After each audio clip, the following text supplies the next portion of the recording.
Sa wakas ay nakagawa na nga ako mga idol ng suma, nagawa nga po pala sa Palawan. Saktong meron ding tinimplang kape si nanay, kaya naman bagay na bagay nga dito sa suman. Wala na naman nga kaming maiisip na pang merienda, kaya naman buti na lang at meron pag isang pirasong Palawan na natira. Nakakaumay naman kasi mga idol pag lagi na lang ginataan, kaya sabi ko suma naman yung aking gagawin para kahit papaano mga idol ay may iba naman.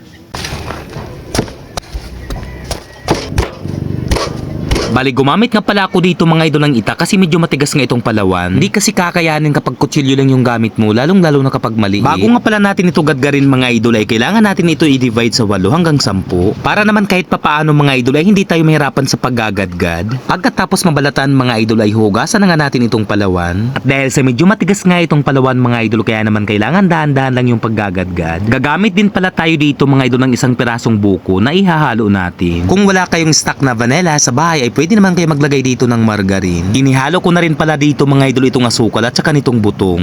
At para mas maging masarap nga, kaya naman naglagay na rin ako dito ng itlog. Bago nga pala natin paghalu-haluin mga idol itong mga sangkap ay lalagay muna natin itong gata. Nasa sa inyo na rin mga idol kung maglalagay pa kayo dito ng harina. Bali optional naman ito mga idol, pero kung gusto nyo mas maganda. Pero ako mga idol ay hindi na nga ako naglagay pa ng harina kasi gustong gusto ko talaga malasahan yung Palawan mismo. So ayan, sa mga magtatanong nga pala ay uunahan ko na kayo mga idol. Hindi po pinipigaan itong Palawan kasi hindi naman siya matubig mga idol. Di siya katulad doon sa kamuting kahoy na kailangan talaga pigaan.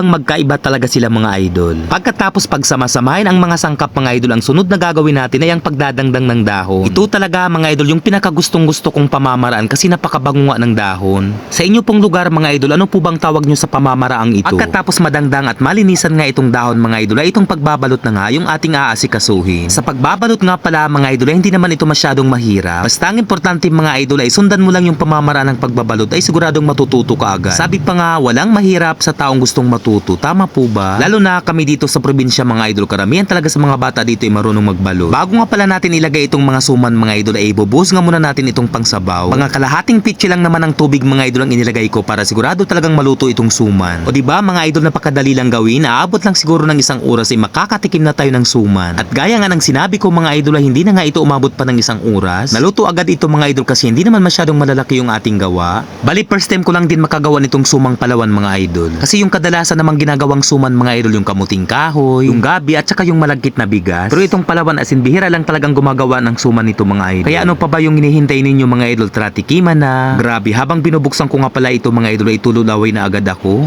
Kaya naman hindi ko na talaga mapigilang tumikim, lalong-lalo na may kape. Sarap. Bago nga po pala matapos itong video natin mga idol, shoutout nga po pala sa family Raga dyan sa Mondragon. At syempre kay Ma'am Jean Arado Romero dyan sa Davao City. Shoutout po sa inyo ma'am. Maraming salamat po sa inyong suporta mga idol. Mga kababayan kong waray, dako nga salamat sa inyong suporta mga idol. Bukas ulit, salamat.